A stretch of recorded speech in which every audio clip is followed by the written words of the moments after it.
your August camp. So. I mean, it looks like the teaching is a little more intense and breaking things down and just more specific.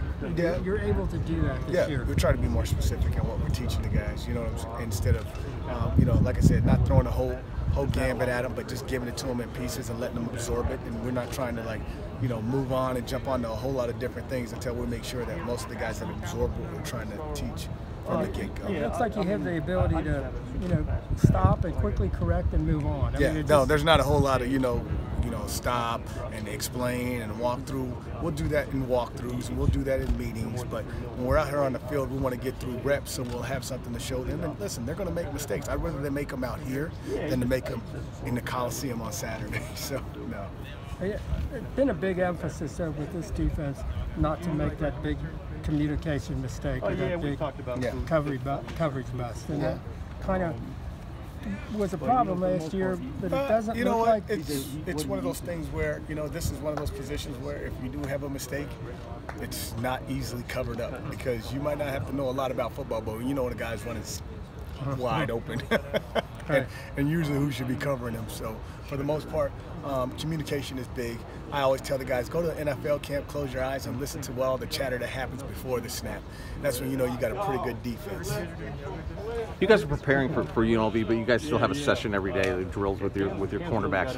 What are you guys working on? What are you still trying to instill in them? We're always working on technique, because it's usually cornerbacks and defensive tackles that are some of the most technical aspect from a position standpoint. It's just getting those guys to clean up their technique so it becomes habit. You know what I'm saying? Instead they feel like they're forced and they're not falling back on bad habits, but falling back on technique that's going to transition into good play. Isaac Taylor Stewart and Elijah are the two young guys that you brought in here in the summer here. Correct. Elijah has really stood out. He's from our perspective anyway. Yeah. What is he doing so well that's kind of brought him up on that depth chart? I mean, the kid's done a good job of learning the different techniques, but he played several techniques in high school.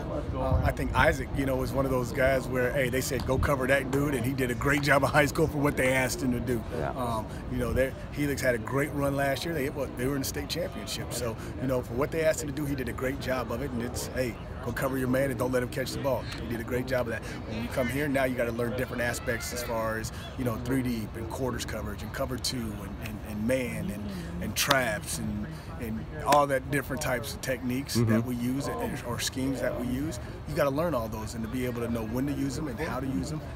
That's just part of, becoming a complete player. With Isaac, is he? I know you like guys that are versatile, that can play safety and cornerback. Is Isaac one of those guys that could easily play safety? He can play safety. He can play nickel. You see the transition. You see the body. He can set his weight down, so he's got good size. So yeah, I mean, he's one of those kids that you're waiting to see where he moves at. We got him at corner, and he's playing pretty well for us there, and that's what's exciting. Can't wait to see him get out there and move around in his first game. So we're looking forward to it. The shoulder injury, sometimes that can be tough for you. Oh, you know what? Sometimes it can be tough. I mean, I think that, in the beginning when it first happened, he was down. I don't think the kid's really ever been significantly injured when he was in high school. But when he got here, he got the shoulder, and, you could tell he went into a little funk, but he pulled himself out of it. The kid's had a great spring, a great summer. He's starting off on the right note during the fall, and now we just got to see when it counts, you know what I'm saying, how he performs when that happens. So right now, he's playing well. Look forward to big things from him. That's all I can say from a practice standpoint. He's practiced well, really well. With the two freshman cornerbacks, seen some inconsistencies up and down a little bit.